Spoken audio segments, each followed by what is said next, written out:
चलिए तो इस वीडियो में डिस्कस करने वाले हैं क्या, आई फील फेल, है ना। क्यों, वाई आई फील फेल, ठीक है। इतना 55 नंबर्स आउट ऑफ 100 लाने के बाद भी गेट 2020 में वाई आई फील फेल, है ना, इस टॉपिक पे बात करेंगे।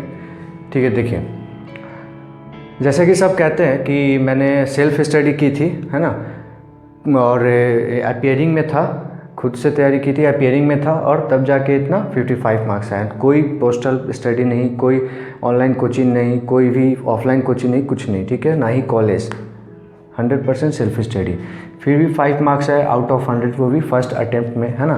तो बहुत लोग कहते हैं क्या कि बहुत अच्छा नंबर आया है, उम्मीद से बहुत ज़्यादा है। But why I feel fail, है ना, टॉपिक क्या है, but why I feel fail.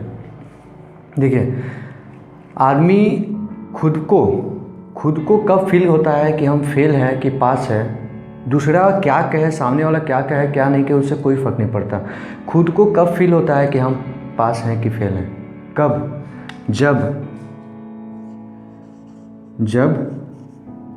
जब आपका रिजल्ट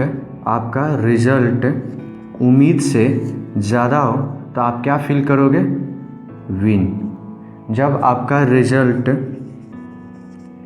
उम्मीद से कम हो तो क्या फील करोगे, फेल। ठीक है, यही बात है मेरे पास, मेरे साथ भी यही बात है। मेरा रिजल्ट तो हुआ, गेट क्रैक तो हो गया, फर्स्ट अटेम्प्ट हो या लास्ट अटेम्प्ट हो, जो भी हो, गेट क्रैक तो हो गया, लेकिन मेरे उम्मीद जितना की थी उससे कम हुआ। That's why I feel fail.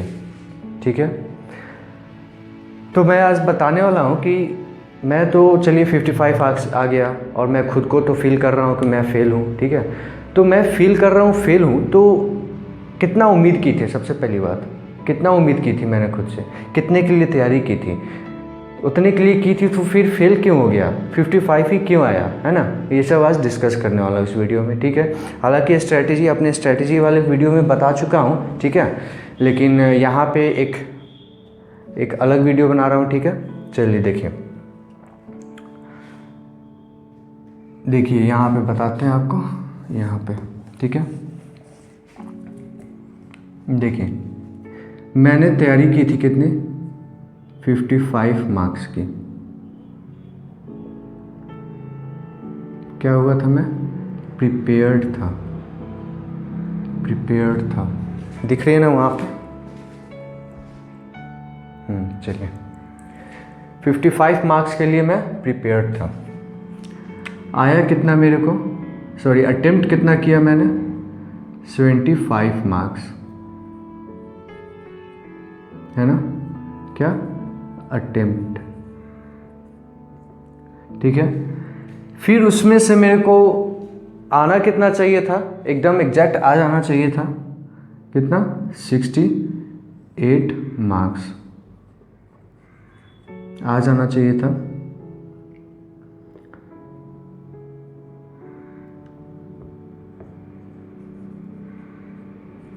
इतना आ जाना चाहिए था, आया नहीं हालांकि, ठीक है, लेकिन रियलिटी में आया कितना, 55।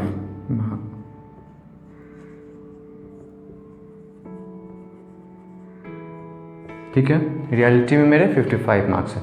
अब देखिए मैं इस वीडियो में बताना चाह रहा हूँ आप लोग को कि जब मैंने 95 की तैयारी की तो 55 क्यों आया, 95 से 55 कितना, 40 मार्क्स का डिफरेंस क्यों, कैसे, है ना। तो इस चीज़ पे डिस्कस करेंगे। ठीक है, तो देखिए बारी बारी से डिस्कस करते हैं, ऊपर से स्टार्ट करेंगे। ठीक है, ऊपर से क्या है मेरा 95 to 75, तो वहाँ से स्टार्ट करते हैं। चलिए तो स्टार्ट करते हैं, पहले 95 से 75 के बीच मेरा हुआ क्या था, क्या क्या हमने गलती की जिसके कारण मैं 95 से 75 तक आ गया। ठीक है, तो जिसमें से सबसे पहला हम ले लेते हैं, सबसे पहली गलती, टेस्ट सीरीज। ठीक है, टेस्ट सीरीज मैंने देने में बहुत लापरवाही की। टेस्ट सीरीज को मैंने कहिए तो कितना, लगभग 60 प्लस टेस्ट सीरीज़ मैंने दिए हैं सब्जेक्ट वाइज और फुल लेंथ मिला के 60-70 प्लस टेस्ट सीरीज़ दिए हैं मैंने, ठीक है। लेकिन फिर भी टेस्ट सीरीज़ में गलती क्या रह गई थी, इस 60-70 प्लस में एक भी टेस्ट सीरीज़ मैंने मन से नहीं दिया, है ना। इसलिए मैंने मन से नहीं दिया, मैंने मन से क्वेश्चन को एनालाइज नहीं किया अच्छे से, मतलब क्या होता है बेकारी डाल देना, है ना, वो सब बेकारी डाल देना, वो वैसे किया था, है ना। तो टेस्ट सीरीज़ में गलती हो गई थी, वहाँ ठीक से ध्यान नहीं दे पाया। दूसरी गलती इसमें क्या कह सकते हैं आप, जो मैंने माइनर टॉपिक, मेरे पास टाइम था, ठीक है, मेरे पास टाइम था, फिर भी माइनर टॉपिक को किस्मत के भरोसे छोड़ दिया था।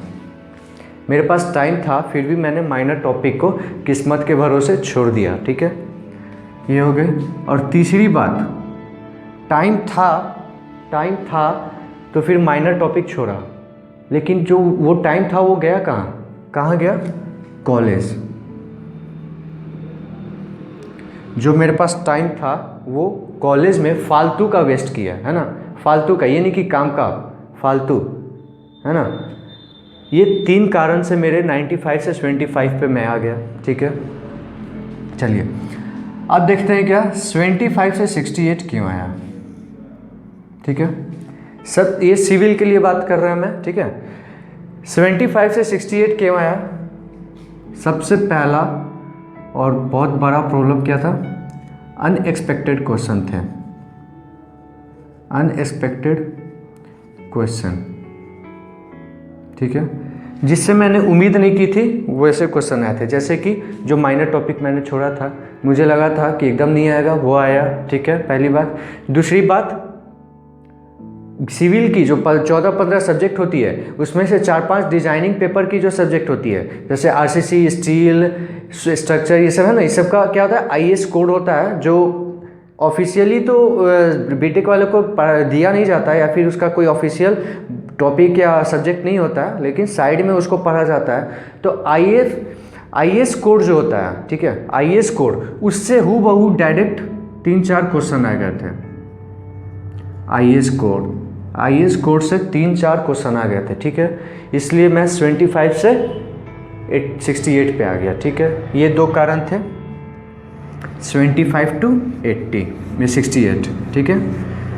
अब देखते हैं आखिरी कारण कि 68 से 55 पे क्यों आया।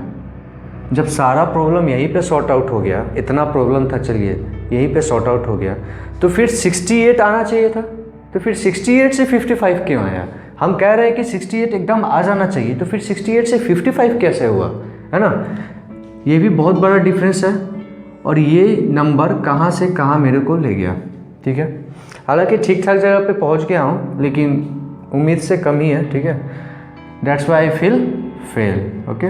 देखो 68 से 55 क्यों गया मैं, है ना।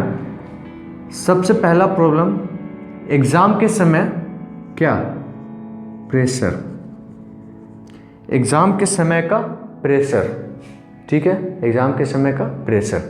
इस प्रेशर के कारण क्या, सिली मिस्टेक, ठीक है, ये हो गई पहली प्रॉब्लम। दूसरी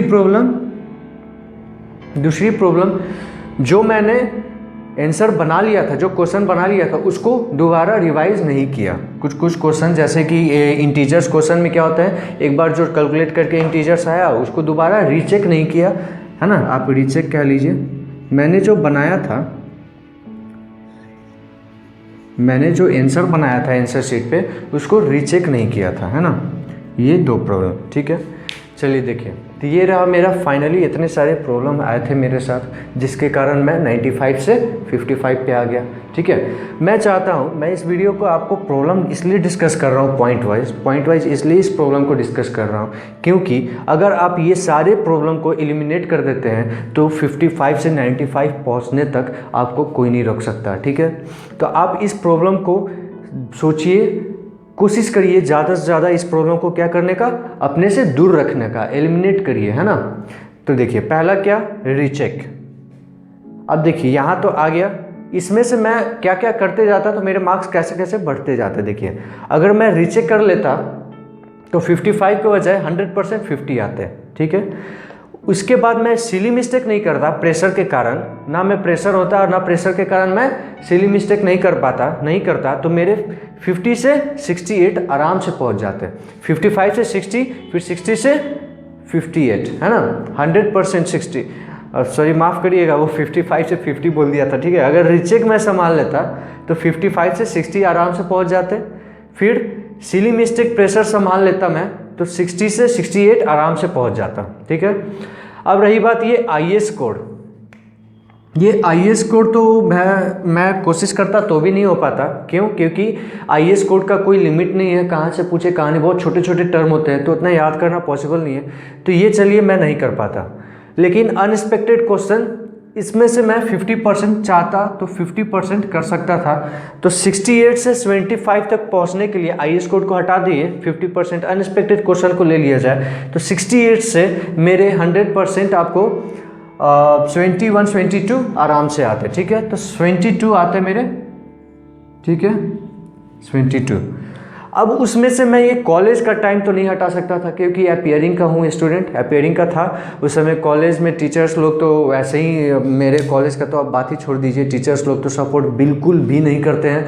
मतलब कि ज़रा सा एक वर्ड मेरे को अच्छे से याद है, एक प्रोजेक्ट में एक वर्ड मिसिंग था, PDF में मिसिंग नहीं मिस्टेक था, उस वर्ड को सुधारने के लिए मेरे को उसने कहाँ बुलाया? कॉलेज बुलाया, है ना। वो चाहते तो वो खुद से राइट कर सकते थे, उनको मतलब कि क्या बोले, अब उनको समझना चाहिए था कि हम लोग गेट का तैयारी कर रहे हैं। वो भी इनफैक्ट दिसंबर की बात है, जो कि जनवरी फरवरी सेकेंड मंथ में एग्ज़ाम होने को शुरू होता है, तो दिसंबर की बात है। तो उनको समझना चाहिए था कि अभी उन लोग का गेट का एग्ज़ाम चल रहा है, ये शुरू होगा फरवरी में, टाइम कम है, उन लोग को तैयारी करने दिया जाए। और ऐसे भी हमारे कॉलेज से उतना प्लेसमेंट होता नहीं है कि गेट नहीं भी करे तो कोई दिक्कत नहीं है, ठीक है। तो उनको वो ऐसा नहीं समझे, तो जो भी है उनका अपना है, ठीक है। तो ये कॉलेज, इसको भी हम नहीं कुछ कर सकते हैं। और यहाँ दिक्कत क्या है, नहीं जाओ तो टीचर्स कहता है कि तुम नहीं आओगे तो हम इंटरनल काट लेंगे, ये काट लेंगे, वो काट लेंगे। अरे जो काटना है काटो, मेरे को कोई मतलब नहीं है। एक 5 नंबर इंटरनल रख के तुम क्या कर लेगा मेरा? हाँ, इंटरनल काटेगा। चलो, तो ये कॉलेज को हटा लो, ठीक है। फिर माइनर टॉपिक, मेरे पास टाइम थे, माइनर टॉपिक कर सकता था। टेस्ट सीरीज, इसको भी मैं मन से दे सकता था, देता तो था, इस पे टाइम भी देता था, नंबर ऑफ टेस्ट सीरीज भी बहुत दिया, लेकिन मन से नहीं किया, तो इसको भी मन से कर सकता था। तो 72 से 95 पहुंचने के लिए मैं कॉलेज वाले टॉपिक को हटा दूं, अगर कॉलेज वाले टॉपिक को हटा दूं, तो चलिए मैं 7-8 नंबर हटा लेता हूँ। तो 72 प्लस 20 अगर कर लिया जाए, 20 नहीं तो 15 कर दे, तो 72 प्लस 15, 77 प्लस 10, 87। 72 प्लस 15 कुल मिला के मेरे 87 मार्क्स आराम से आ सकते थे। किसको सुधार के? इस रीचेक को सुधार के, इस प्रेशर को सुधार कर, इस अनएक्सपेक्टेड क्वेश्चन का 50% सुधार करके कॉलेज को काट दिया। फिर ये माइनर टॉपिक और टेस्ट सीरीज, ये कितने, 1 2 3 4 5 टॉपिक को मैं सुधार लेता तो मेरे 55 से 87 मार्क्स आराम से आ सकते थे, इसमें कोई डाउट नहीं है, ठीक है। चलिए, तो ये तो थे मेरे मिस्टेक, और उम्मीद करता हूँ कि आप ये मिस्टेक दोहराए ना, ठीक है। आप इस मिस्टेक से बचें, आप इस मिस्टेक को अपने से दूर रखें। टेस्ट सीरीज मन से दें, माइनर टॉपिक को समय है तो कोशिश करें माइनर टॉपिक को पढ़ने का। कॉलेज तो कुछ कर नहीं सकते हैं, फिर भी कोशिश करें अपने टीचर्स को समझाने का, ठीक है। अनएक्सपेक्टेड क्वेश्चन के लिए तैयार रहें, उसके लिए क्या करें, आप टाइम टू टाइम अपना नोट्स या फिर स्टडी मटेरियल को रिवाइज करें। IAS कोड का कोई उपाय नहीं है, कोशिश करें लेकिन इसका कोई उपाय नहीं है। प्रेशर कैसे मेंटेन करें? टेस्ट सीरीज मन से दीजिएगा, प्रेशर अपने आप मेंटेन हो जाएगा। जब प्रेशर मेंटेन होगा तो सिली मिस्टेक नहीं होंगे, ठीक है। और सिली मिस्टेक हो भी जाएंगे तो आप अगर रीचेक कर लीजिएगा तो वो सिली मिस्टेक सुधर जाएंगे, है ना। अब देखिए, ये प्रेशर एक और कारण से आते हैं, क्या? एग्ज़ाम के समय आपका सिस्टम, एग्ज़ाम के समय जिस सिस्टम पे आप बैठ के एग्ज़ाम दे रहे हो, ठीक है, जिस सिस्टम पे बैठ के आप एग्ज़ाम दे रहे हो वो सिस्टम सही सलामत होनी चाहिए। यानी कि माउस ठीक होना चाहिए, है ना, उसका कैलकुलेटर ठीक होना चाहिए, टच ठीक होना चाहिए, है ना, सिस्टम ठीक होना चाहिए, हर एक चीज़ आप जहाँ बैठे हो वहाँ का माहौल ठीक होना चाहिए। जैसे ना ज़्यादा मतलब कि एक लाइटनिंग, मेरे को क्या था, जब जहाँ मैंने बैठा वो गेट के सामने ही जस्ट बैठा दिया था और मेरे आँख के सामने गेट खुला हुआ था। तो जब गेट खुला हुआ था बाहर का पूरा लाइट डायरेक्ट मेरे आँख पे फोकस कर रहा था, तो मेरा ध्यान बार बार उधर चल जा रहा था। ठीक है, तो पहला इन्वायरमेंट माहौल अच्छा होना चाहिए उस जगह पे। और दूसरी बात मेरे साथ और क्या हुआ था, ये जो माउस का जो स्क्रॉल करने वाला होता है ना, गोल गोल स्क्रॉल करने वाला, वो ख़राब था। मेरे को क्या करना पड़ता था, पॉइंटर से अप डाउन करना पड़ता था, पॉइंटर से क्लिक करके लेफ़्ट क्लिक करके अप डाउन करना पड़ता था। उसमें भी शायद मेरे बहुत टाइम चले गए हों। ठीक है, वो तो मेज़र नहीं कर पाया लेकिन चले ही गए होंगे। क्यों? क्योंकि स्क्रॉल करने में और पॉइंट आउट करके अप डाउन करने में डिफरेंस है। ठीक है, तो ये सब आप चेक कर लीजिए, है ना। बाथरूम पहले कर लीजिए, ड्यूरिंग एग्जामिनेशन आपको न जाने दिया जाएगा, लेकिन एक दो लड़के तो चल ही जाते हैं, तो आप कोशिश करिए कि बाथरूम पहले कर ले, सब कुछ ठीक कर ले। ठीक है, तो कोई बात नहीं, इस पर भी अलग वीडियो बनाएंगे। ठीक है, और स्ट्रैटेजी पे तो बना ही चुके हैं, क्या क्या स्टडी मटेरियल फॉलो करना चाहिए, कैसे कैसे पढ़े, कैसे कैसे नोट्स बनाए। ठीक है, ये सब कुछ डिस्क्रिप्शन में लिंक दिया हुआ है। ठीक है, फॉलो करें अच्छे से। All the best for GATE 2021 and क्या, खुद पे भरोसा रखें, जो होता है अच्छे के लिए होता है, बस आप मेहनत करिए, फल आपको ज़रूर मिलेगा। खुद से उम्मीद रखिए, है ना, दूसरों की उम्मीद पे कायम रहिए, खुद की उम्मीद पे कायम रहिए, है ना, आपको सक्सेस ज़रूर मिलेगी। ठीक है, अच्छा हो या बुरा हो, सक्सेस ज़रूर मिलेगी, कम मिले या ज़्यादा मिले, सक्सेस ज़रूर मिलेगी, है ना। इसलिए टारगेट क्या कीजिए, टारगेट कीजिए 90 प्लस की। ठीक है, टारगेट करिए 90 प्लस की। अगर आपका सिचुएशन अच्छा है तो टारगेट करिए 95 प्लस की। ठीक है, आप ये टारगेट करते हैं, जैसे कि मैंने 90 प्लस की टारगेट किया था, तो 90 प्लस टारगेट करते हैं तो आपको आता है किस चीज़ के, ये सिली मिस्टेक वगैरह सब कुछ लेकर आपको 50-55 से ऊपर ही आएगा 100%। अगर आप 95 टारगेट करते हैं और ये सब सुधार लेते हैं तो आपको 80-90 लाने से कोई नहीं रोक सकता, लिख के रख लीजिए इसमें भी। ठीक है, चलिए, थैंक यू। और मेरे से बातें करने के लिए, कुछ कॉन्सेप्ट जानने के लिए, और टेलीग्राम पे टेस्ट सीरीज चल रही है, पर डे एक क्वेश्चन, कंसेप्चुअल क्वेश्चन आते हैं जो गेट 2021 में एक्सपेक्टेड क्वेश्चन है, पूछे जा सकते हैं। ठीक है, इसलिए आप तैयार रहिए, इस ग्रुप को ज्वाइन कर लीजिए और पर डे एक क्वेश्चन बनाइए। ठीक है, मेरे साथ कंसेप्चुअल क्वेश्चन, एक्सपेक्टेड क्वेश्चन और उस क्वेश्चन का solution with explanation, full video solution दिया जाएगा। ठीक है, आप वहाँ से उस सॉल्यूशन का विथ एक्सप्लेनेशन देख सकते हैं। ठीक है, चलिए, थैंक यू। इस चैनल को सब्सक्राइब करिए, शेयर करिए और दोस्तों के साथ भी पढ़िए। ठीक है, ग्रुप में पढ़िए, कंपटीशन लाइए। ठीक है, मज़ा आएगा। Thank you.